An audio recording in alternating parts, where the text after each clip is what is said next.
Sziasztok! Sziszi vagyok, a legjobb magyar tanár az interneten, aki nem hiszi, járjon utána.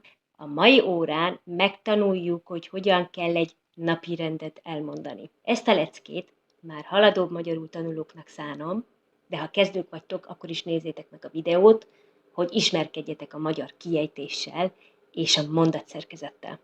Később, amikor már jobban tudtok magyarul, nézzétek vissza a videót, hogy lássátok, mennyit fejlődtetek. Elmesélem nektek Ödön napirendjét.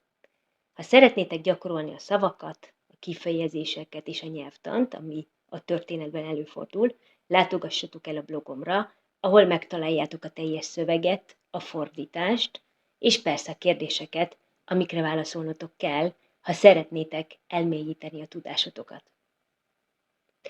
A válaszaitok során ismételni fogjátok a magyar mondatok struktúráját. Miért nagyon hasznos ez a feladat? Mert segít megfigyelni a magyar nyelv szerkezetét, segít analizálni a magyar nyelv struktúráját.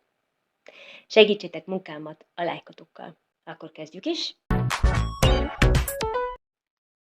Ödön minden reggel 7:30-kor kell fel. Aztán megreggelizik.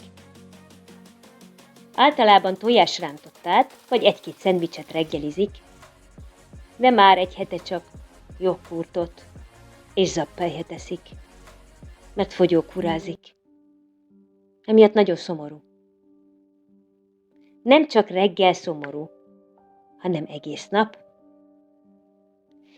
Igen, egész nap a tojásrántottára gondol. De azt mondja a nutricionista, hogy nem szabad reggelire tojásrántottát enni. Reggeli után szomorúan fogat mos, megmosakszik, megfésülködik, majd felöltözik. Általában kényelmes melegítőt és pólót vesz fel. Ödön nem dolgozik, ezért nem hord drága inget és öltönyt. Ödön minden nap reggeli után sakkozik, vagy könyvet olvas, de mostanában inkább biciklizik, vagy edzőterembe jár. Emiatt is nagyon szomorú. Edzés után hazamegy. Ödön nagyon éhes.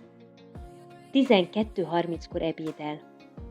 Általában pörköltet, vagy sült szalonnát ebédel, de most csak salátát, vagy maximum sült zöldséget eszik. Azt mondja a nutricionista, hogy nem szabad ebédre sem pörköltet, sem sült szalonnát enni. Ödön ebéd után is nagyon éhes. Ezután kávét iszik, majd leül dolgozni. Könyvet ír. Híres író szeretne lenni. Sajnos mostanában nem ír sokat, mert nem tud koncentrálni. Csak a tojásrántottára gondol. Este kicsit telefonál vagy filmet néz.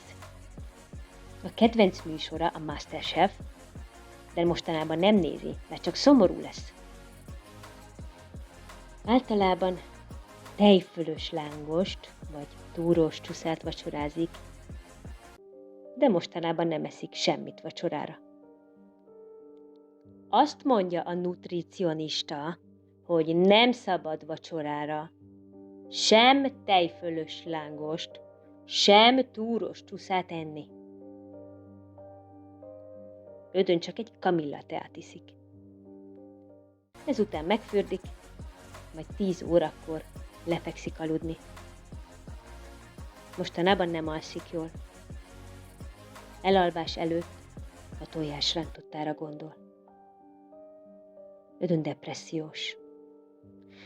Lehet, hogy holnap a nutricionista után elmegy egy pszichológushoz is. Írjátok meg a hozzászólásokban, hogy ti mit csináltok egy nap. Töltsétek le a lecke PDF-jét, ahol megtaláljátok a teljes szöveget, a fordítást és persze a kérdéseket. A linket a videó alatt találjátok. Ha tetszett a mai lecke, lájkoljátok a videót, lesz még több videó is, iratkozzatok fel a csatornámra, hogy el ne szalasszátok őket.